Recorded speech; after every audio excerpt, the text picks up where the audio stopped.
ఇప్పుడు మళ్ళీ చంద్రబాబు నాయుడు గారి పాలన కూడా ఈ 2 సంవత్సరాలుగా చూస్తూనే ఉన్నాము.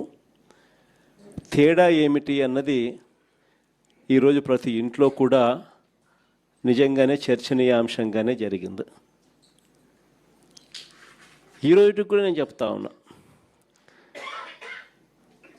మన 5 సంవత్సరాల పాలనలో గర్వంగా కూడా నేను చెప్పగలుగుతా, ఎప్పుడూ కూడా చూడని విధంగా, ఎప్పుడూ జరగని విధంగా పాలన అనేది వైఎస్ఆర్సీపీ ప్రభుత్వ హయాంలో మనం అందించగలిగినాము అని గర్వంగా కూడా చెప్పగలుగుతాం. మేనిఫెస్టో అని చెప్తూ దీంట్లో ప్రజలకు ఇది చేస్తాము, అది చేస్తాము, ఇది చేస్తాము అని చెప్పి ఎన్నికలప్పుడు మాట చెప్పిన తర్వాత మనము రానంత వరకు ఎన్నికల మేనిఫెస్టో ఎప్పుడు ఎన్నికలు అయిపోయిన తర్వాత చెత్తబుట్టలో పడేసేవాళ్ళు. అట్లాంటిది మొట్టమొదటిసారిగా ఎన్నికలప్పుడు మేనిఫెస్టో అంటూ ఒక మాట ఇస్తే ఆ మాట మీద నిలబడాలని, ఆ మేనిఫెస్టోను ఒక భగవద్గీత గాను, ఒక బైబిల్ గాను, ఒక ఖురాన్ గాను భావించి ఇంప్లిమెంట్ చేసి 99% హామీలను అమలు చేసిన పార్టీ ఏదైనా ఈ రాష్ట్రంలో కానీ దేశంలో కానీ ఎక్కడైనా ఉంది అని అంటే అది ఒక వైఎస్ఆర్సీపీ పార్టీనే అని చెప్పి గర్వంగా కూడా చెప్పగలుగుతాం. మేనిఫెస్టో అన్నది ఆ మాదిరిగా క్రమం తప్పకుండా బడ్జెట్ సమావేశాలు పెట్టేటప్పుడే ఏ పథకం ఏ నెలలో ఇస్తాము అని చెప్పి కూడా క్రమం తప్పకుండా మళ్ళీ అది అమలు చేసిన పార్టీ కూడా ఎక్కడైనా దేశంలో ఉంది అని అంటే అది కూడా ఒక వైఎస్ఆర్సీపీ ప్రభుత్వం మాత్రమే. అంతగా ఏకంగా ఎప్పుడు కని విని ఎరగని విధంగా పరిపాలనలో మార్పులు కూడా తీసుకొచ్చు.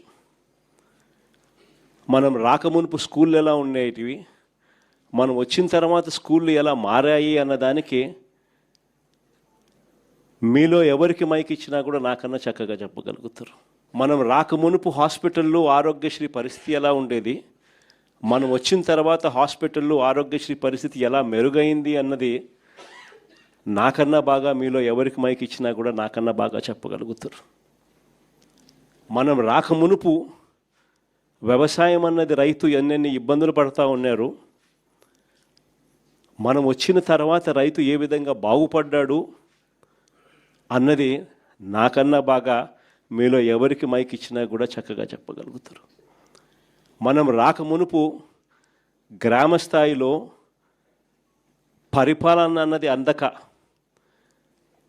ఇంటికే వచ్చే పరిపాలన కథ దేవుడు ఎరుగు, పరిపాలనలో అందక, ఏ పథకము అందక ఎన్నెన్ని అవస్థలు పడాల్సిన పరిస్థితి, ఎవరెవరికి ఎంతెంత డబ్బులు ఇచ్చుకుంటే తప్పనిచ్చి పథకాలు అందని పరిస్థితి అన్నది ప్రతి ఒక్కరికి తెలిసిన పరిస్థితి నుంచి మన వైఎస్ఆర్సీపీ ప్రభుత్వం అధికారంలోకి వచ్చిన తర్వాత పాలన ఎలా మారింది, ప్రతి గ్రామంలోనూ సచివాలయాలు ఎలా వచ్చాయి, ప్రతి 50-60 ఇళ్లకు ఒక వాలంటీర్ వ్యవస్థ ఎలా వచ్చింది, పథకాలన్నీ కూడా పారదర్శకంగా ఎలా ఇంటి వద్దకే వచ్చాయి, పాలన అన్నది మన ఇంటి వద్దకు వచ్చి మన తలుపు తట్టి మనల్ని ఏ రకంగా ఆలింగనం చేసుకుంది అన్నది మీలో ఎవరికి మైక్ ఇచ్చినా కూడా పరిపాలనలో వైఎస్ఆర్సీపీ ప్రభుత్వ పరిపాలన గురించి నాకన్నా చక్కగా మీరే చెప్పగలుగుతారు. ఇన్ని గొప్ప గొప్ప మార్పులు తీసుకొని రాగలిగినాం. విద్యారంగం అయితేనేమి, వ్యవసాయ రంగం అయితేనేమి, వైద్య రంగం అయితేనేమి, పాలన ఇంటి వద్దకే తీసుకొచ్చే పరిస్థితులు అయితేనేమి, ఆడవాళ్ళకు భద్రత కల్పించే దిశ యాప్ లాంటిది తీసుకొచ్చి తోడుగా నిలబడ్డం అయితేనేమి, ప్రతి గ్రామంలోనే ఒక మహిళా కానిస్టేబుల్ గ్రామ సచివాలయంలో ఉండడం అయితేనేమి,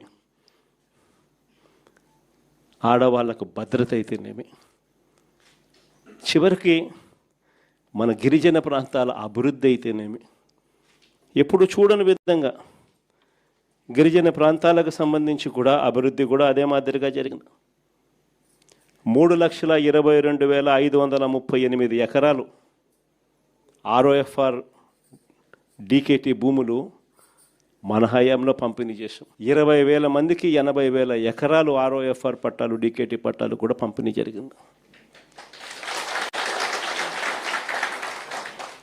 రాష్ట్రంలో ఎప్పుడు జరగని విధంగా 17 మెడికల్ కాలేజీలు కన్సీవ్ చేస్తే ఒక్క మన ప్రాంతంలోనే పాడేరులో, పార్వతీపురంలో, ఏజెన్సీ ప్రాంతానికి ముఖద్వారమైన నర్సీపట్నంలో 3 మెడికల్ కాలేజీలు కేవలం మన ట్రైబల్ ప్రాంతాల్లో మన ప్రజలకు మంచి జరగాలని చెప్పి ఆరాటంతో తీసుకురావడం జరిగింది.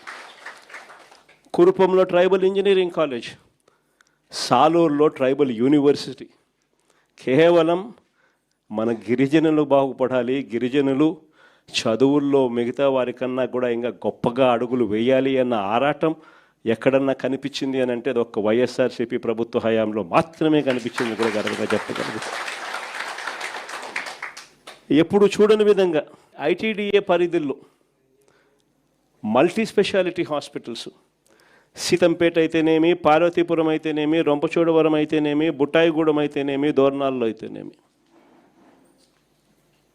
5 మల్టీ స్పెషాలిటీ హాస్పిటళ్ళు ITDA పరిధిలో కూడా శ్రీకారం చుట్టడము, వేగంగా పనులు జరిగించడము జరిగాయి అని అంటే అది ఒక్క వైఎస్ఆర్సీపీ ప్రభుత్వ హయాంలోనే అని గర్వంగా చెప్పగలుగుతాం.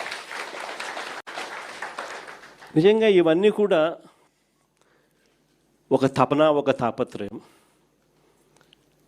మనుషుల జీవితాలలో వెలుగులు చూడాలి, ప్రాంతాలు బాగుపడాలి, చనిపోయిన తర్వాత కూడా ప్రతి ఇంట్లో నా ఫోటో ఉండాలి అని తపన, తాపత్రయంతో అడుగులు పడ్డాయి.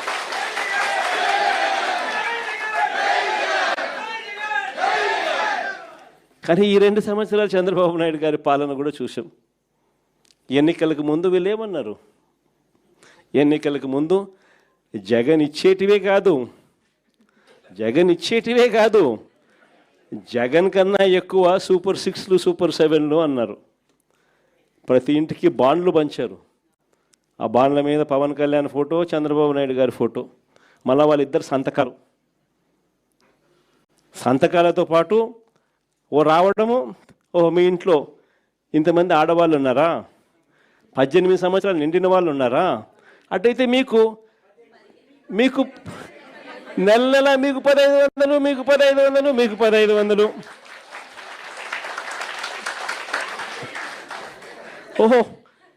ఓహో మీ ఇంట్లో 50 ఏళ్ళు నిండిన వాళ్ళు కూడా ఉన్నారా? 50 ఏళ్ళు నిండిన వాళ్ళు కూడా మీ ఇంట్లో ఉన్నారా? అయితే మీకు 48,000, మీకు